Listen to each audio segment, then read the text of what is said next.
ओम गुरु सत्ताय नमः। गायत्री महाविज्ञान तृतीय भाग। लेखक परम पूज्य गुरुदेव वेद मूर्ति तपोनिष्ठ पंडित श्री राम शर्मा आचार्य। आइए पढ़ते हैं, सुनते हैं और समझने का प्रयास करते हैं। गायत्री मंत्र के साथ स्वाध्याय शुरू करते हैं। ओम भूर्भुवः स्वाहा तत्सवितुर्वरेण्यं भर्गो देवस्य धीमहि धियो यो नः प्रचोदयात्। आत्मानुभूति योग उत्तेजना, आवेश एवं जोश के साथ करने पर जो कार्य ठीक होते हैं उनके लिए सूर्य स्वर उत्तम कहा गया है। जैसे क्रूर कार्य, स्त्री भोग, भ्रष्ट कार्य, युद्ध करना, देश का ध्वंस करना, विष खिलाना, मद पीना, हत्या करना, खेलना, काट पत्थर, पृथ्वी रत्न को तोड़ना, तंत्र विद्या, जुआ, चोरी, व्यायाम, नदी पार करना आदि यहाँ उपरोक्त कठोर कर्मों का समर्थन या निषेध नहीं है।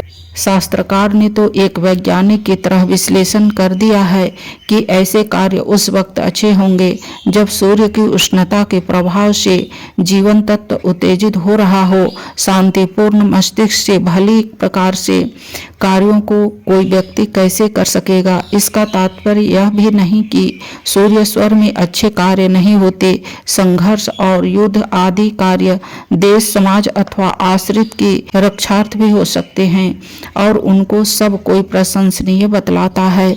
इसी प्रकार विशेष परिश्रम के कार्यों का संपादन भी समाज और परिवार के लिए अनिवार्य होता है।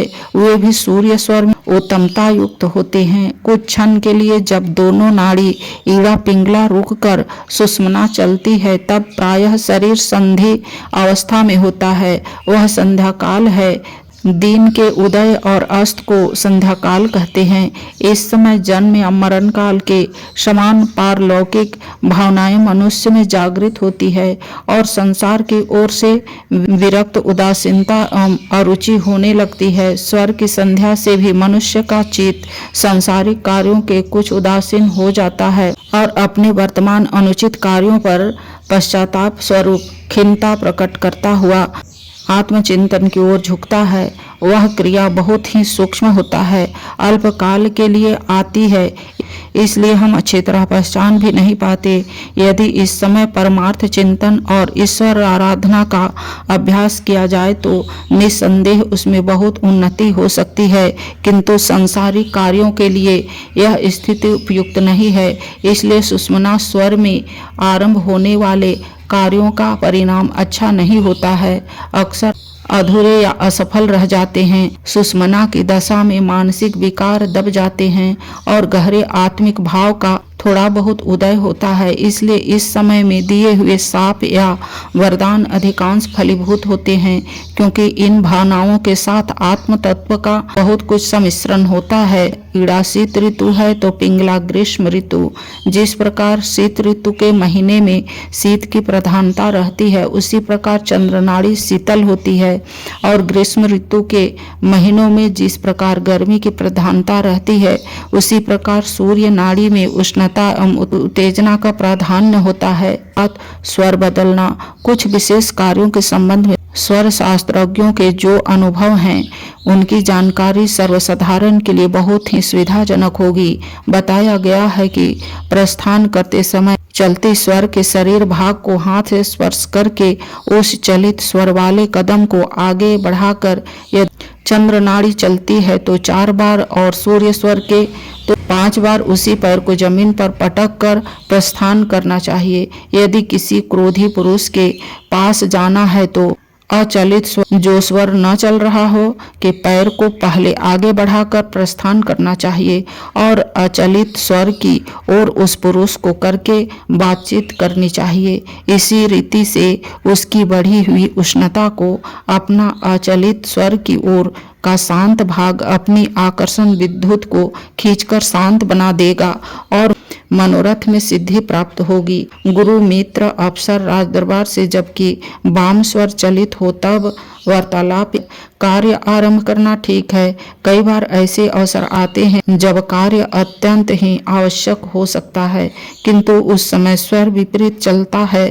तब क्या उस कार्य के किए बिना ही बैठा रहना चाहिए? नहीं, ऐसा करने की जरूरत नहीं है। जिस प्रकार जब रात को निद्रा आती है किंतु उस समय कुछ कार्य करना आवश्यक होता है, तब चाय आदि किसी उत्तेजित पदार्थ की सहायता से शरीर को चैतन्य करते हैं, उसी प्रकार हम कुछ उपायों द्वारा स्वर को बदल भी सकते हैं। नीचे कुछ ऐसे नियम लिखे जाते हैं। पहला, जो स्वर नहीं चल रहा उसे अंगूठे से दबाएं और जिस नथुने से सांस चलती है उससे हवा खींचें। फिर जिससे सांस खींची है उसे दबाकर पहले नथुने से यानी फिर स्वर को चलाना है, उससे श्वास छोड़े। इस प्रकार कुछ देर तक बार बार करें, श्वास की चाल बदल जाएगी। दूसरा, जिस नथुने से श्वास चल रहा हो उसी करवट से लेट जाएं तो स्वर बदल जाएगा। इस प्रयोग के साथ पहला प्रयोग करने से स्वर और भी शीघ्र बदलता है। तीसरा, जिस तरफ का स्वर चल रहा हो उस ओर की कांख बगल में कोई सख्त चीज कुछ देर दबा कर रखो तो स्वर बदल जाता है। पहले और दूसरे प्रयोग के साथ यह प्रयोग भी करने से शीघ्रता होती है। चौथा, घी खाने से वाम स्वर और शहद खाने से दक्षिण स्वर चलना कहा जाता है। पांचवा, चलित स्वर में पुरानी स्वच्छ रुई का फाया रखने से स्वर बदलता है। बहुधा जिस प्रकार बीमारी की दशा में शरीर को रोग मुक्त करने के लिए चिकित्सा की जाती है, उसी प्रकार स्वर को ठीक अवस्था में लाने के लिए उन उपायों काम में लाना चाहिए। स्वर संयम से शीघ्र जीवन, प्रत्येक प्राणी का पूर्ण आयु प्राप्त करना, दीर्घजीवी होना उसकी श्वास क्रिया पर अविलंबित है। पूर्व कर्मों के अनुसार जीवित रहने के लिए परमात्मा एक नियत संख्या में श्वास प्रदान करता है। वह सांस समाप्त होने पर प्राणांत हो जाता है। इस खजाने को जो प्राणी जितनी होशियारी से खर्च करेगा वह उतने ही अधिक काल तक जीवित रह सकेगा, और जो जितना व्यर्थ गंवावेगा उतनी ही शीघ्र उसकी मृत्यु हो जाएगी। सामान्यतः हर एक मनुष्य दिन रात में 21,600 श्वास लेता है। इससे कम श्वास लेने वाला दीर्घजीवी होता है, क्योंकि अपने धन का जितना कम व्यय होगा उतने ही अधिक काल तक वह संचित रहेगा। हमारे श्वास की पूंजी की भी यही दशा है। विश्व के समस्त प्राणियों में जो जीव जितनी कम श्वास लेता है वह उतनी ही अधिक काल तक जीवित रहता है। नीचे की तालिका से इसका स्पष्टीकरण हो जाता है। साधारण कामकाज करने में 12 बार, दौड़ धूप करने में 18 बार और मैथुन करते समय 26 बार प्रति मिनट के हिसाब से श्वास चलती है। इसलिए विषयी और लंपट मनुष्य की आयु घट जाती है और प्राणायाम करने वाले योगाभ्यासी दीर्घकाल तक जीवित रहते हैं। यहाँ यह न सोचना चाहिए कि चुपचाप बैठे रहने से कम सांस चलती है, निष्क्रिय बैठे रहने से आयु बढ़ जाएगी। ऐसा नहीं हो सकता, क्योंकि निकम्मे बैठे रहने से शरीर के अन्य अंग निर्बल, अशक्त और बीमार हो जाएंगे। तदनुसार उनकी सांस का वेग बहुत ही बढ़ जाएगा। इसलिए शारीरिक अंगों को स्वस्थ रखने के लिए परिश्रम करना आवश्यक है, किंतु शक्ति के बाहर परिश्रम भी नहीं करना चाहिए। सांस सदा पूरी और गहरी लेनी चाहिए तथा झुककर कभी न बैठना चाहिए।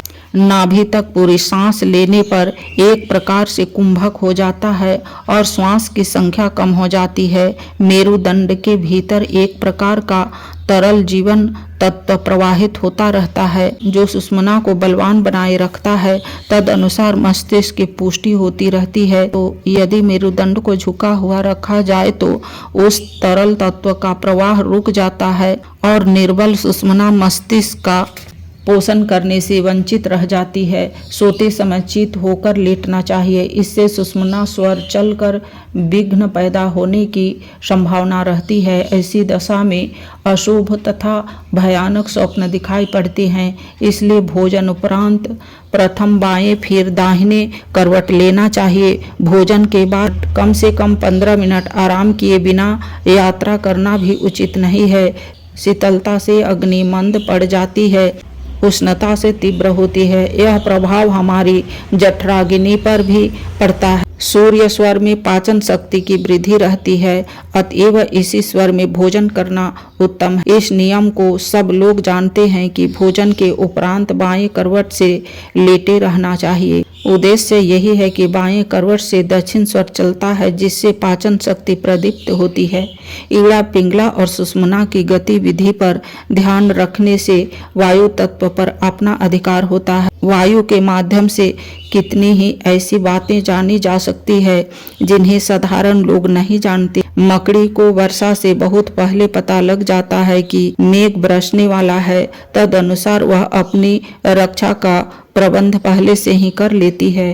कारण यह है कि वायु के साथ वर्षा का सूक्ष्म संयोग मिला रहता है। उसे मनुष्य समझ नहीं पाता, पर मकड़ी अपनी चेतना से यह अनुभव कर लेती है कि इतने समय बाद इतने वेग से पानी बरसने वाला है। मकड़ी में जैसी सूक्ष्म वायु परीक्षण चेतना होती है, उससे भी अधिक प्रबुद्ध चेतना स्वरयोगी को मिल जाती है। वह वर्षा गर्मी को ही नहीं, वरन उससे भी सूक्ष्म बातें, भविष्य की संभावनाएं, दुर्घटनाएं, परिवर्तनशीलताएं, विलक्षणताएं अपनी दिव्य दृष्टि से जान लेता है। कई स्वर ज्ञाता ज्योतिषियों की भांति इस विद्या द्वारा भविष्य वक्ताओं जैसा व्यवसाय करते हैं। स्वर के आधार पर ही मूक, प्रसन्न, तेजी, मंदी, खोई वस्तु का पता, शुभ अशुभ मुहूर्त हैं आदि बातें बताते हैं। असफल होने की आशंका वाले दुस्साहसपूर्ण कार्य करने वाले लोग भी स्वर का आश्रय लेकर अपना काम करते हैं। चोर, डाकू आदि इस संबंध में विशेष ध्यान रखते हैं। व्यापार, राजद्वार, चिकित्सा आदि जोखिम और जिम्मेदारी के कर्मों में भी स्वर विद्या के नियमों का ध्यान रखा जाता है। इस संबंध में अखंड ज्योति पत्रिका में समय समय पर तद विषयक जानकारी प्रकाशित होती रहती है। उस सुविस्तृत ज्ञान का विवेचन यहाँ नहीं हो सकता। इस समय तो हमें केवल यह विचार करना है कि स्वर साधना से विज्ञानमय कोश की सुव्यवस्था में हमें किस प्रकार सहायता मिल सकती है। आज की वीडियो में इतना ही। अगले वीडियो में विज्ञानमय कोश की वायु साधना के बारे में पढ़ेंगे और समझेंगे। लाइक, सब्सक्राइब और शेयर करें। धन्यवाद। ओम शांति।